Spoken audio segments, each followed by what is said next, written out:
Hi there, welcome back. My name is Sheldon McLeod. This is Thinking Out Loud, presented to you here exclusively by the Saltwire Network. And on Friday, September 30th, it is nationally recognized Truth and Reconciliation Day. The province of Nova Scotia is also acknowledging, and there will be a number of events taking place around Nova Scotia. And Pam Glode Desrochers is here with the Mi'kmaq Native Friendship Centre. Executive Director, is that the title that Pam has? First and foremost, I'm a grandmother. That's the most important title. Well, that is a very wonderful thing to have in life, and to recognize the importance of family and community. And you and I've talked about the role that the Friendship Centre plays in Mi'kmaq community, in Halifax community. What can you tell us about where things are now compared to where they were, say, a year ago? Where are we headed? Well, I think we're headed for this past weekend, of course, we had the storm, and I think we're headed for more ups and downs that way. And our response, being able to respond to community in emergencies, I think that's going to increase. However, I think also, I think there's a better understanding around Indigenous peoples, and I think there's real opportunity for us to be doing more together. Indigenous and non-Indigenous folks, learning from each other. And I look forward to what's to come. Of course, we've talked about this as well, around, the possibility of a new Friendship Centre, and the need for that. And, the storm has also highlighted the importance of why we need that new centre, so that we can continue to offer the sports to all community when something like this happens, when an emergency happens. So we've got a lot going on. But certainly, we opened up a new health center this past, I think it was July. So, I think things are improving, but we still have a long ways to go. And I try to help by asking questions. I try to help by helping educate. I try to, give people more knowledge, more information. There's so much we don't understand, or so much is wrong about what we think has happened over time and the evolution.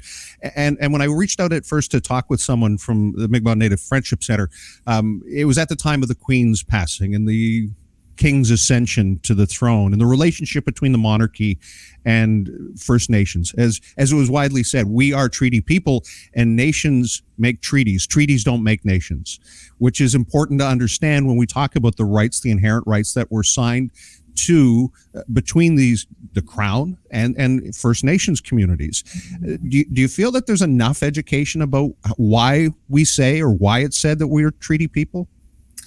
No, I mean, clearly there's not enough education. I think there's a lot of work to be done in that area. I think the young kids who are coming up through the school system, there's a real opportunity there. They are learning more, but there is so much more that can be done. Even, we had planned, just so you know, our planned events for Friday and Saturday have been postponed due to the storm. Right. But we're going to be replanning that as quickly as possible. Mm-hmm. And so we want to be respectful for those who are in need right now. And we still have a lot of staff who are in need. But back to the education piece, truth and reconciliation isn't just one day. It should be lifelong learning, and it needs to be implemented in all levels of school system. And I think there's a real opportunity for organizations and businesses to actually take on and help in those calls to action that you referred to. And it shouldn't be looked at as just one day of the year. I'm curious as to your thoughts. I was reading an article, your comments about how the Native Friendship Centre, the Mi'kmaq Native Friendship Centre, helped you define yourself and to find yourself and to answer this call to give back to community. How things have changed from coming from Millbrook to ending up where you're at now. Certainly, when I look at, where I was years ago to where I am, I mean, the Friendship Centre helped me be who I am today. And I've seen so many other people who have gone through the Friendship Centre and have done wonderful things. A lot of my staff, quite often, they come through programs, we end up hiring them, we work with them to build some capacity, and then they end up working for us. And I think that's the beauty of a friendship center. And of course, we're one of 119 across, Canada. So it's not just us doing this good work. There's many other organizations right across Canada doing this work. But it is an opportunity for us to build capacity within our community. The interesting thing for me is when I look back, it's most of the friendship centers now are run by women, which is always interesting to me, because at one time when I was coming up through the friendship center, it was mostly men, and that has totally reversed. I would say we're probably at about 90% of women who are running the friendship centers right across Canada. And again, I think, we come from a different perspective, and it is holistic approach to community. And it's not just about, reacting in a certain way, but it's how do you react in the best way to keep people safe, and learning to de-escalate situations, whether it's in our housing department, mental health, or even in our adult education or within the family resource center, learning to actually work with community to solve issues and problems in a healthy manner that's just good. And I think we also play an important role in reconciliation, where we welcome people into our space who may not be non-Indigenous or who are non-Indigenous. We welcome them into our space, and we want to provide a safe space for people to come in and have tough conversations. And friendship centers have been doing that since inception of them. So, that's the reality. Truth and reconciliation, I like anything else, I worry that, it gets lost. Whether it was UNDRIP or Royal Commission, all of those things were big at the time, and then they started collecting dust. So I think, the role of the Friendship Center is to make sure that we're having these ongoing conversations, that we do provide safe space for people. According to Statistics Canada, the Indigenous population is one of the fastest growing populations in Canada, and some of that is attributed to people finding a reason to self-identify and to bring back their connection to their heritage and their history. And what fascinates me in many ways is, you say Native Mi'kmaq friendship centers in general, are now predominantly being run by women, but it was the Indian Act that took that matriarchal society and changed the dynamic of the interaction between First Nations men and women. And I don't think many Canadians understand that. Many people who may look like myself, who say, well, it is what it is, but no, it wasn't that way to begin with. And I think that's fascinating that we've seen this evolution, that the natural leaders are back in place in some ways. Yeah, it really is interesting to watch. I even look around, the Indigenous women, Mi'kmaq women in particular, that are running the organizations here in Nova Scotia even. There's some strong leaders there and good people who have given their life back to their community. I always say I'm one of the most privileged people I know. I get to work for my community through the good pieces and the bad pieces. But it is a real privilege to do what I do. I'm blessed to be doing what I'm blessed to even be here. So that's the reality of it, right? To be able to do what I'm doing and give back to my community is important. But I see the young people coming up through who are going through programs, who we've hired for staffing, for whether it's a summer job or part-time work, or they end up working full-time with us. Like, I'm watching this and I have great faith for the future. We have some really strong individuals coming up through who, I think will do good things for the community and will continue to work within the community. There's a new friendship center in the works, a new physical location that's being planned. I heard that there's a transfer of some municipally owned land that may help with you towards that goal. What can you tell us about where that is and when construction would start? Well, if it was up to me, construction would have started already. So we know that there's some pieces that HRM is working on right now. And we're going to move through that process. I'm hoping that, early January, there'll be some really good news for us, January, February.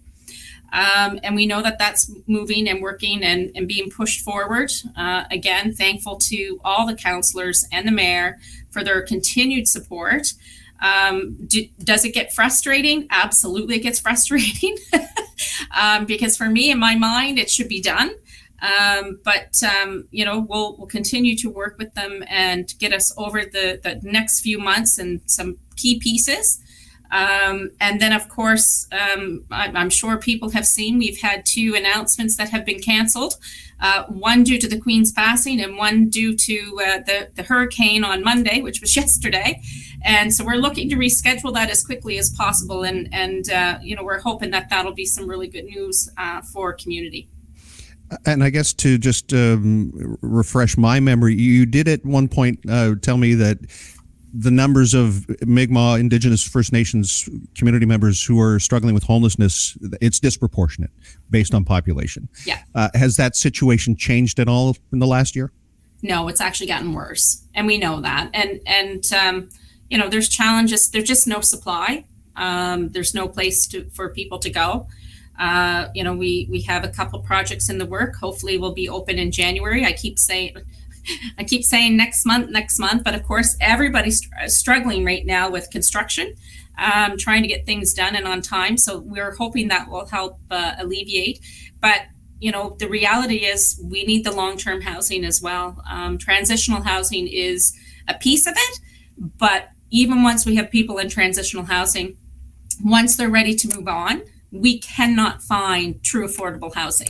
And that is a real challenge. And there's only so much stock out there. And we're seeing a lot of stock being bought up by developers. And then, of course, they're replacing them with housing. But the problem is it's not affordable housing. So, it's a challenge. And I don't think, my work, I sit on the National Housing Council, and I think there's a lot of work to be done. And at the risk of asking you something controversial, and I'm only going to put this out here because you and I have spoken many times over the years, that given what you've said about housing, the challenges there, we talked a little bit about truth and reconciliation and where we are compared to where we were. But land acknowledgements in some communities, in some populations, are controversial in that it's almost seen as an excuse not to act. That as much as it may seem meaningful to say we are in the unceded territory of Mi'kmaq, that we are all treaty people, that providing that without any action is not part of reconciliation. What does Pam Glode Desrochers think of land acknowledgements based on that introduction? So I actually think there's a lot of work that needs to be done around land acknowledgements. I think just the sake of saying it doesn't mean people actually understand what they're saying. And I've had many people reach out and say, look, we would like to do something meaningful. We would like to have it, mean something. And we've had, organizations reach out with beautiful land acknowledgements.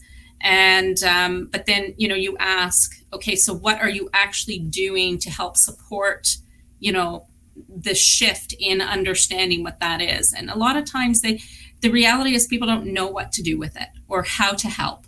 And I think that is a challenge, I think, for all of us. I can remember some of the first times I heard the land acknowledgement, I was so excited. And then the reality started to set in that people really didn't understand what they were saying. Good intentions, I think, every time. The reality is there's a lot of work that needs to be done. People need to understand what that really means. And, how are you actually helping as an individual to actually shift and change how we see these things? It's really funny. People always seem to think that, the moment you actually want to do something, you're giving something up. And it shouldn't be seen that way, as that we're actually just moving forward together in a healthier way. So we'll see where it goes in the next little while. But I do think, again, I go back to truth and reconciliation just isn't one day of the year. We've been doing our celebration for Orange Shirt Day before it was made a holiday. And yes, it is an education piece, but that education needs to happen on an ongoing basis. And it shouldn't just be for Treaty Day or, the days that we have, designated. These are the days we're going to celebrate.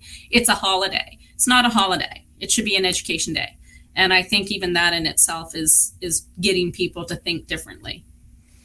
Executive Director of the Mi'kmaq Native Friendship Center, Pam Glode Desrochers, and at the risk of appropriation, Walalin, thank you. Well, I'll